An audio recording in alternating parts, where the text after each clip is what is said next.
Today we're sharing with you 6 of the scariest, darkest stories from Germany. We hope you'll be scared out of your bones.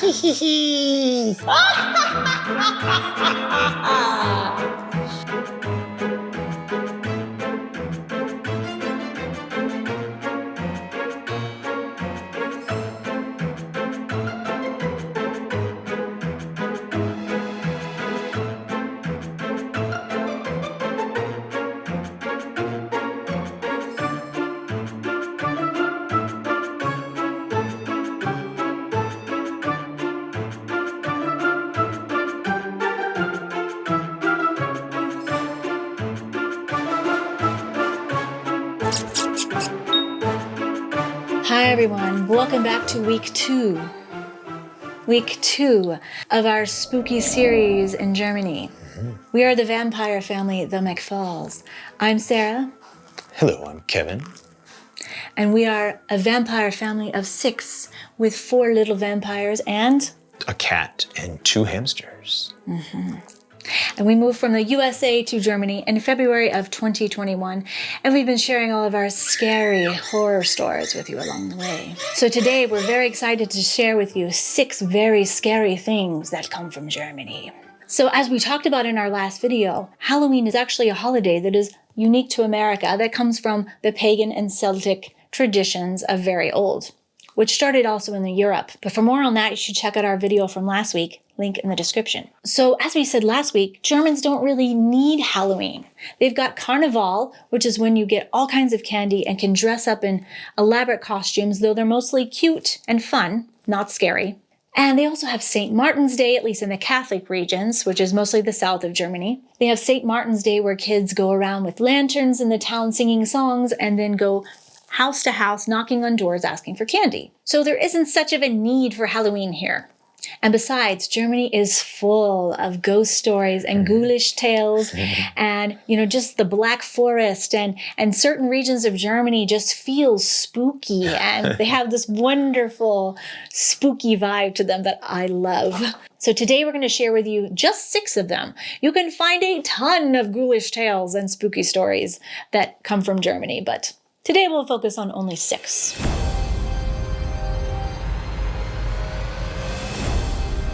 All right, so let's start with the Frankenstein castle. Most Americans will not even know that this is an actual real castle in Germany. You can find it near the Frankfurt region. Frankfurt. Yes, exactly, the Franken people. It is said that Mary Shelley's very famous novel, Frankenstein, was completely inspired by the Frankenstein family that lived in this castle for hundreds of years. Move over Transylvania and vampires, because here in Germany is where Frankenstein comes from. Maybe you should have dressed as Frankenstein today. We had considered it. I could have been the bride of Frankenstein. So you can visit the castle today, and in fact, the whole month of October, they have Halloween festivities. They have Harvest Festival, and they also have Halloween events. So there are actors dressed up in scary costumes that roam the ruins at night, and they have special lighting effects and music, and you can walk through the ruins and sort of feel like you're in a haunted house. It's kind of like a haunted house, like in the US, I guess. There were some scary things that went on in this castle. The castle was constructed somewhere around 1250 by Lord Conrad II, Reis of Breuberg. He later had the castle christened, which when many people are christened, they change their names. So he changed his name to Von und zu Frankenstein. So the story of the Frankenstein family, as we know it today, actually comes much later from an alchemist who lived in the castle. His name was Johann Conrad Dippel. He was born in the castle in 1673. He began creating an elixir. Guys, this is creepy, known as Dippel's oil. It was derived from pulverized animal bones. It was a dark and viscous oil that was actually used as late as World War II as a chemical warfare agent. This castle really has some spooky stuff, okay? The chemical agent, they can put it into wells and render the water completely undrinkable and poison all those who drink it. So rumors surrounding Dippel at that time, while he lived in the Frankenstein castle, was that he practiced anatomy as well as alchemy on exhumed corpses that he would get from the graveyard in the middle of the night. So nice and spooky. He would perform medical experiments on them. There were many rumors about him in the villages surrounding the castle. There are some reports claiming that Dipple actually created a monster that was brought to life by a bolt of lightning. Don't you love the tales people tell when there's like some scary guy up in the castle on the hill and you're just like, we have to make up rumors about him. I love it. But some people say that Shelley's novel actually inspired that particular story and not the other way around. So who knows? Who knows? Either way, it's a cool story, It's right? still fun. Yeah, it's still fun. So an intriguing local legend tells of Lord George of Frankenstein, who lived in the castle and fought a dragon there at a nearby well. The legend goes that the Lord was stung by the dragon's poisoned tail during the skirmish and died after making his way back to the castle. The supposed tomb of Lord George can still be visited in a church in the nearby village of Niederbierbach. And for number 2, we have the Brothers Grimm fairy tales that everybody knows about. Yes, they are known the world over. But first, a little bit about the Brothers Grimm themselves. They're actually quite important literary figures in German history. Yeah, and I really didn't know that until researching for this video. No, me neither. I mean, of course, we all know the Brothers Grimm fairy tales, but I didn't know that they were very important in literary history. So in German, you would call them the Brüder Grimm. They're German folklorists and linguists who started out as librarians and then with their mentor, created the Kinder- and Hausmärchen stories. That was from 1812 to 1822, which in English we call the Grimm's fairy tales, which led to the birth of the modern study of folklore. Their collection of stories is even listed by UNESCO in its Memory of the World Registry. So that's pretty cool. Their books would soon become second in popularity only to that of the Bible in Germany. All right. It was that popular. By the 20th century, they would become the most important German scholars of all time. So the Brothers Grimm are very important. And if you want to know anything about Germany, you should know that. It's pretty cool. Now, the brothers themselves are not the spooky part. They seem to have pretty good lives and they were good men. I don't know. They were talented. There's no ghoulish stories with the Brothers Grimm. But where did they get the source for all of their content? You know, where did that all come from? Right. Their source came from their mentor while they were librarians. They had a mentor that saw their talent for writing, so he gave them all of these folklore that he had been collecting himself from German villages and German towns and just that things that had been collected over the years. So he compiled them all and gave them to the Brothers Grimm so that they could tell the stories.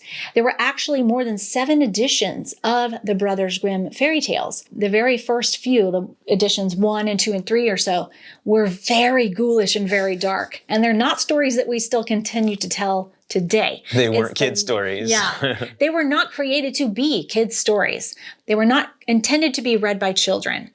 They were just to collect folklore so that the folklore wouldn't die out. Later on, they became more known as the stories that we know today of Snow White and Cinderella and Rapunzel. Rumpelstiltskin, Hansel and Gretel, which is still ghoulish anyway. Even as kids' stories, they're a little scary. It's very scary.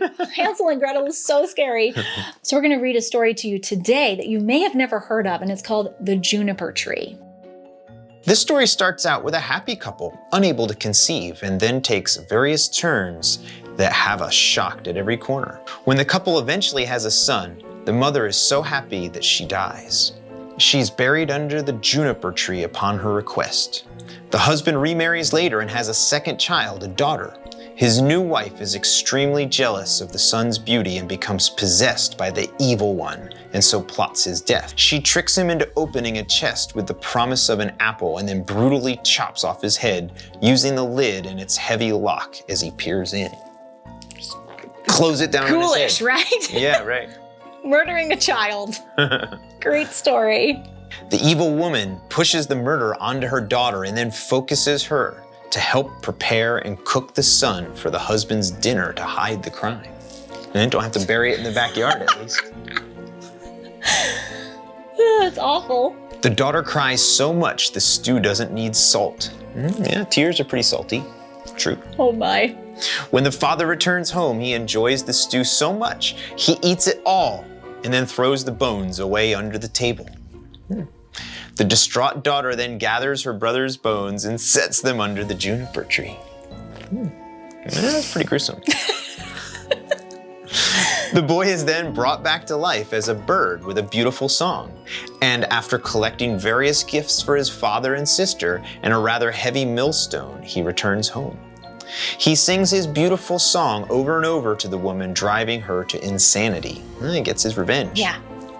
And when she runs out of the house following her daughter and husband, he drops the millstone on her and kills her, leaving only smoke, flames, and fire. Whew.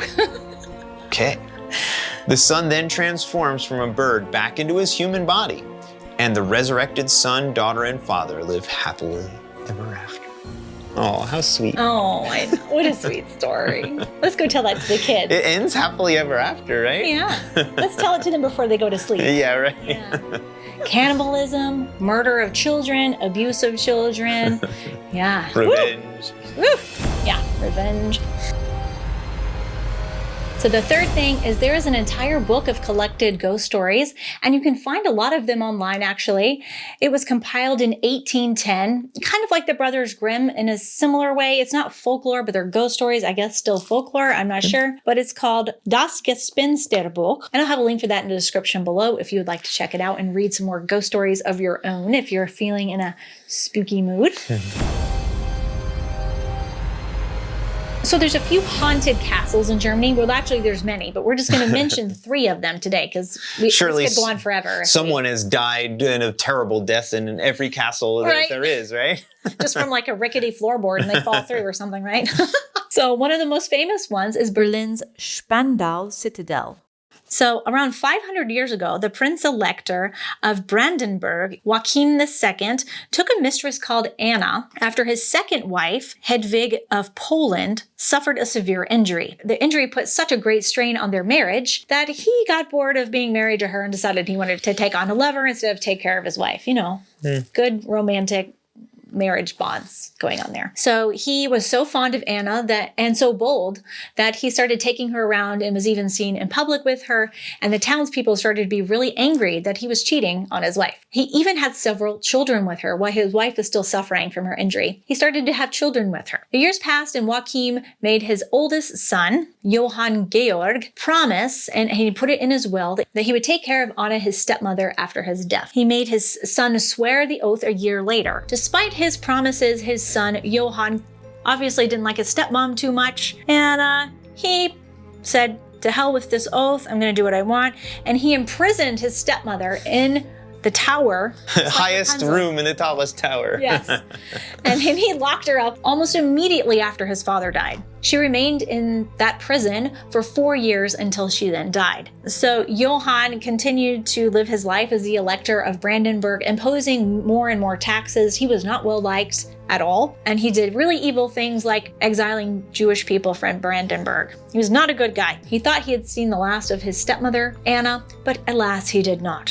Her ghost continues to haunt the Citadel, and in fact, there's all kinds of paranormal activity that groups around Brandenburg like to go in and monitor and explore. There's a lot of ghost walk tours through the Citadel, so if you want something eerie and Halloweenish, definitely go to the Citadel and get a tour. So the Reichenstein Castle is also famous for its ghost stories of a person who was beheaded in the castle. Then one of our favorite castles, Burg Eltz, that we've been to many times. There's a good story about that one. So in the 15th century, the earl that controlled Burg Eltz had betrothed his daughter to another nobleman. So when Agnes and the squire to whom she was betrothed finally met in person, she told him she didn't like him, didn't want to marry him, and he got so offended that he started a war against Burg Eltz, or attacked Burg Eltz. He assembled an army, a small army, and they attacked Burg Eltz, yes. Well, I mean, that's funny. You're spurned by a lover, go attack his family. Go attack his castle. Yeah, just normal. And so Agnes, of course, very patriotic, wanted to protect her family.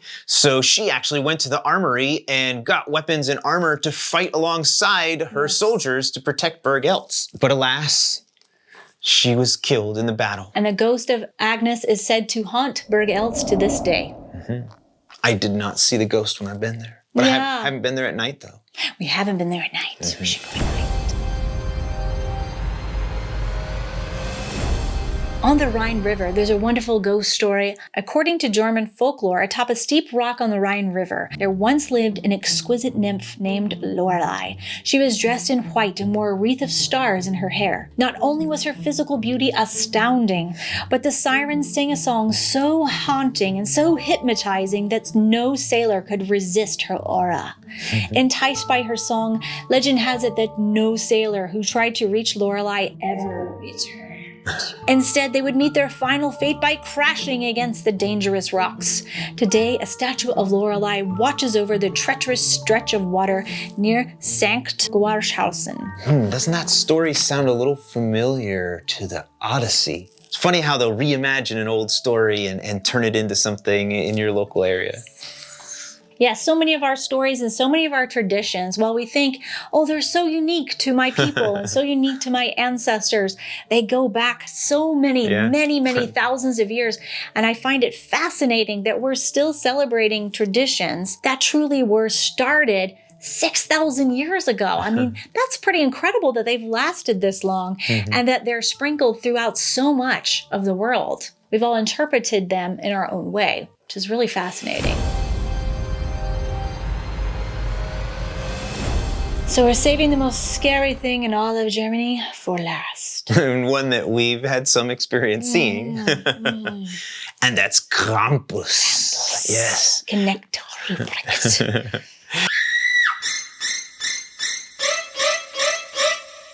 And like all good traditions, again, it starts in some sort of a pagan ritual around the winter solstice. But the Christians co-opted and said, now it's ours.